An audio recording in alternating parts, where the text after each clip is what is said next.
द्रौपदी के साथ 12 वर्ष की वनवास भोगना पड़ा। उसी समय एक दिन वो अपने आश्रम में बैठकर अनुताप कर रहे थे। उसी समय महर्षि बृहदक्ष पास से गुजर रहे थे। धर्मराज ने उनको सादर सम्मान आश्रम में बुलाया और उनके सामने अनुताप करने लगे।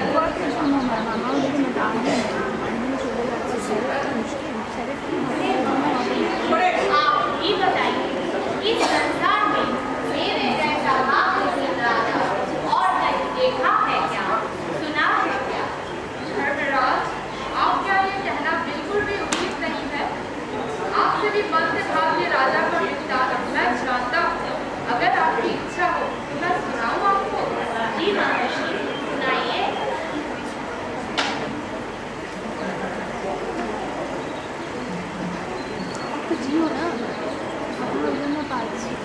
निषादराज वीरसेन के पुत्र नल, वो बड़े ही रूपवान, गुणवान, वीर और पराक्रमी योद्धा थे। वो द्रुत अश्व चालना में भी निपुण थे। एक अद्भुत था उनका द्रुत क्रिया। विदर्भराज भीमसेन की पुत्री दमयंती, वो लक्ष्मी के समान रूपवती थी और उनकी बुद्धिमत्ता थी अतुलनीय। उन दोनों एक दूसरे को बिना देखे ही एक दूसरे की प्रशंसा सुनते सुनते एक दूसरे की प्रेम में पड़ गए।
ऐसे करते करते राजा नल अपना सब कुछ गवा बैठे, परंतु पुष्कर फिर भी उनको दांव चलने के लिए ललकारने लगे।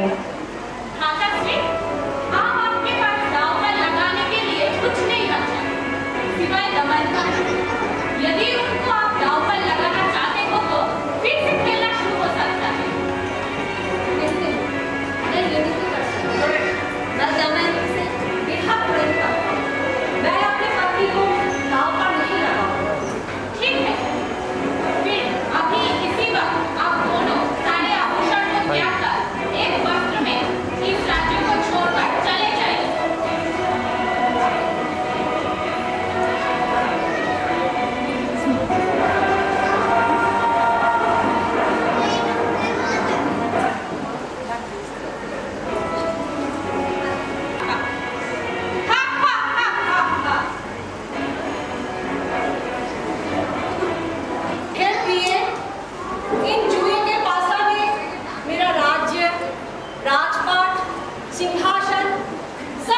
ले लिया। इसके साथ साथ आपको भी इतना तकलीफ उठाना पड़ रहा है। मैं आपका पति हूँ, मैं आपका भला ही चाहूंगा। आप अपने पिताजी के पास लौट जाइए। हे स्वामी, मैं समझ सकती हूँ आप मन ही मन से क्या सोच रहे हैं। आपका राज्य चला गया, राजपाट भी नहीं रहा। भूखे प्यासे हम दोनों इस निर्जन वन में भटक रहे थे। ऐसी दुरावस्था में आपको छोड़ के कैसे चले जाऊँ पिता के पास? क्षमा कीजिए स्वामी, मैं आपको छोड़ के पिता के पास नहीं जाना चाहूँगी। परंतु कमलवती, आप एक राजकन्या हैं, इतना कष्ट आपको सहन नहीं देगा। स्वामी, मैं बहुत थक गई हूँ, मुझसे और चला नहीं जा रहा है। आपका आज्ञा हो तो यहीं पे कुछ पल आराम कर लूँ, मुझे बहुत नींद आ रही है। आइए, यहाँ पे थोड़ा सा बैठ के विश्राम कर लीजिए।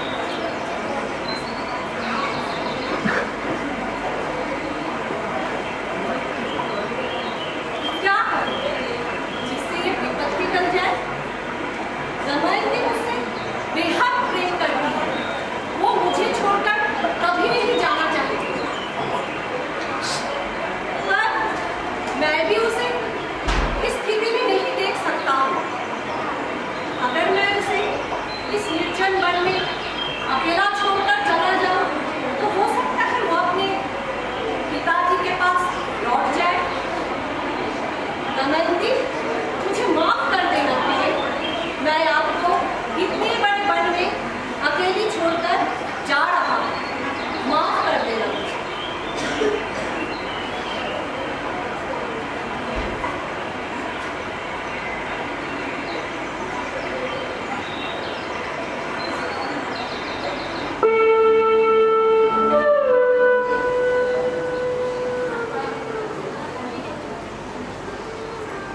हे नाथ, हे महाराज, आप मुझे अकेले छोड़कर कहाँ चले गए? क्या मेरे साथ कोई परिहास तो नहीं कर रहे हैं? उत्तर दीजिए नाथ, उत्तर दीजिए।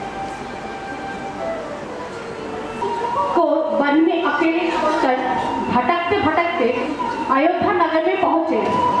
अयोध्या नरेश ऋतुपर्ण बहुत ही प्रभावशाली राजा थे। उनके जुए की विद्या अच्छे से आता था। सभा में राजा ऋतुपर्ण अपने सभासद के साथ बैठकर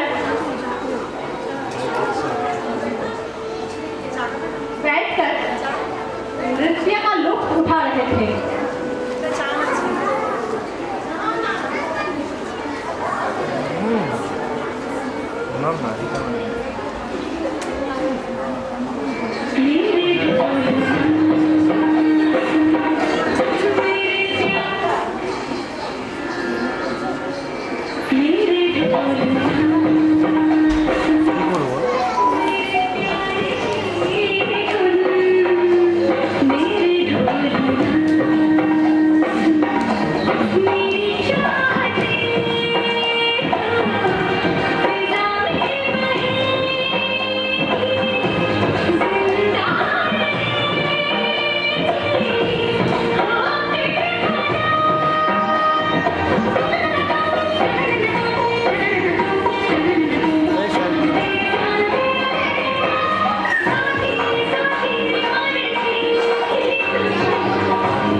व्यक्ति, इतने गुणी व्यक्ति को अपने राज्य स्थान देना कौन नहीं चाहे। ठीक है बाबू, आज से आप मेरे राज्य की घोड़े की अस्तबल देखभाल करें। और हाँ, मुझे तेज अश्व चलना की भी शौक है, तो आप उसका भी ध्यान रखें। मेरे राज्य में आपको किसी भी प्रकार की कोई असुविधा नहीं होगी, उचित साथ मिलेगा। धन्यवाद राजन।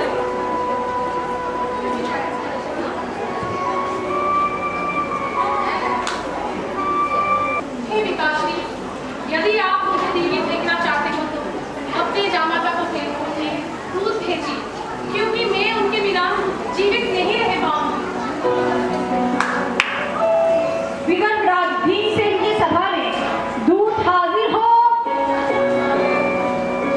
प्रणाम महाराज, आज्ञा कीजिए, मैं आपका क्या सेवा कर सकता हूँ? आप चारों दिशाओं में जाइए और खोज लगाइए राजा नल कहाँ पर है और किस स्थिति में। जितना जल्दी हो सके उतना खोज लेकर आना दूत। यहाँ आता महाराज। पुत्री, आप अधिक चिंता मत कीजिए, राजा नल का खोज मिल जाएगा। राजा भीम को ये समाचार दिया। प्रणाम महाराज। मैं अयोध्या के राजा ऋतुपर्ण के आपके समाचार राजा नल को वहाँ देखा है, तो वहाँ एक शादी का नाम करता है, नाम है बाबू। हे विकासश्री, आप दोबारा मेरे स्वयंवर सभा का आयोजन करवाइए और उस सभा में अयोध्या राज ऋतुपर्ण को निमंत्रण कीजिए। मैं निश्चित हूँ उनके साथ मुझे मुख्य शांति वार्ता जरूर आएगा। शीघ्र ही जाओ राजा ऋतुपर्ण के पास और निमंत्रण देकर बोलना राजा भीम उसकी पुत्री की दोबारा स्वयंवर कर रहे हैं। तो हम सारे राज्यों का राजकुमार आएंगे। कल ही है स्वयंवर, दिन के 1 प्रहर में आपको आना होगा राजन। तथा आज्ञा महाराज।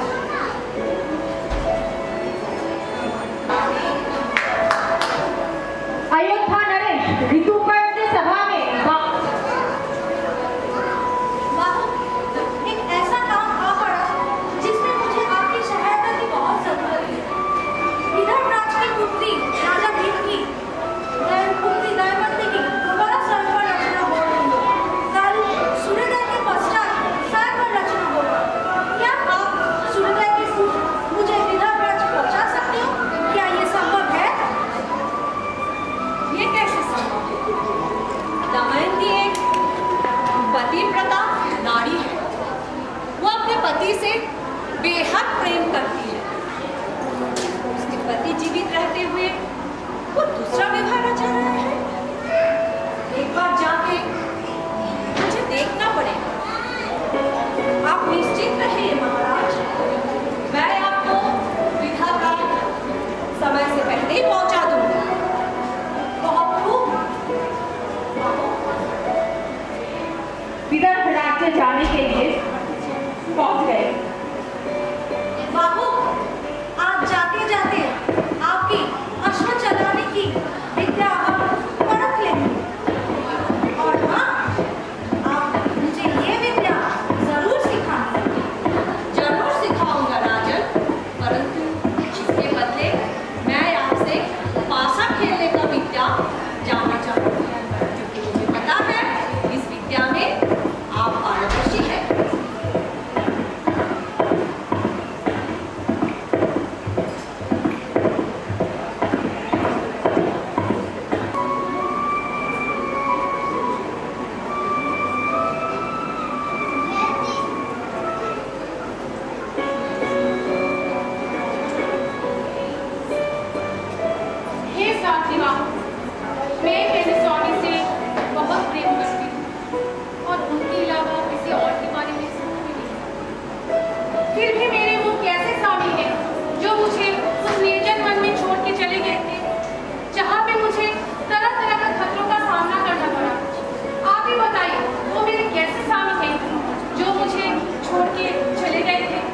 बाजी में नल पुष्कर को हरा दिया और अपना राज्य, राजपाट, सिंहासन सब कुछ वापस ले लिया।